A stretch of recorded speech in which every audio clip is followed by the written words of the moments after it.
the apple of Macintosh death. Ny paoma izay famantarana ny solosaina malaza indrindra antsoina hoe Macintosh dia nampitolagaga ny rehetra. Steve Jobs no namorona izany solosaina izany. Nefa mba iza moa nahary ilay paoma izay hoantsika io?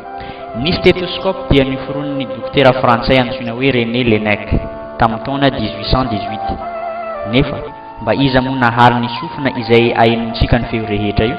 Ny calculatrice na ny fitaovana entsika mikajy isa dia niforon'ny lehilahy iray teratany frantsay mitondra anarana hoe Blaise Pascal tamin'ny taona 1639. Nefa mba iza moa nahary ny atidohan'olombelona izay manana hatanjahana tahaka ny fitambaran'ny calculatrice avolenta miisa 1 million izay samy miara-miasa indray mandeha. Ny ampoule na ny jiro mandeha amin'ny herinaratra izay ampiasaintsika andavanandro rehefa te hanazava ny hevitra iray isika dia niforon'ny andramatoa Thomas Edison tamin'ny taona 1879. Nefa mba iza moa nahary an'ilay masoandro izay manazava isanandro ny tany rehetra ary tsy mila mpiretina akory fa maleo tena tanteraka.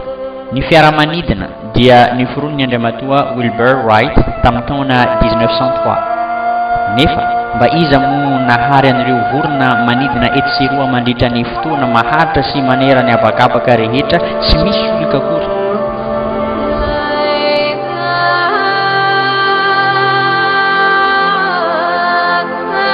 Izy dia Allah, ilay nahary ny zavadrehetra.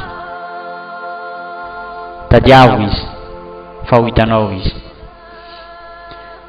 Ninninona izay ao anatin'ny eritreretratsika ao dia mba tsy afaka malaza azy. Ilay nahary dia deraina ary izy dia tsy miankina amiko sy aminao, tsy ilainy ny fisinao.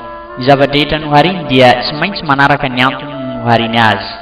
Ohatra, ireo planeta mitsingevana eny amin'ny abakabaka, ny masoandro izay tsy nitsahatra mamoaka hazavana isanandro, ireo vorona manidina etsiroa, ireo trondro milomano eny an-dranomasina.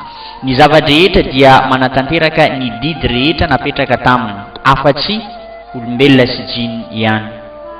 Izy ireo dia nomena safidy malalaka, hanaika sa handa, hanompo sa hikomo. Izy ireo dia tsindraindray manompo ary tsindraindray midrinkina tsy manompo. Ny teny hoe Allah dia mampiaiky. Allah dia ny teny manao hoe izaho dia ilay Zanahary. Rehefa maheno sy miteny an'izany dia midika ho izy rery ihany no tompo mendrika tompoina ary tsy misy Zanahary hafa ankoatrany. Ary ny Zanahary hafa heverin'olona ankoatrany dia diso daholo. Tsy misy zavatra mendrika omenao fankatoavana, fitiavana, voninahitra, fanekena sy fanolorana ny tenanao tanteraka afa-tsy izy Allah irery ihany izay nahary ianao sy izaho.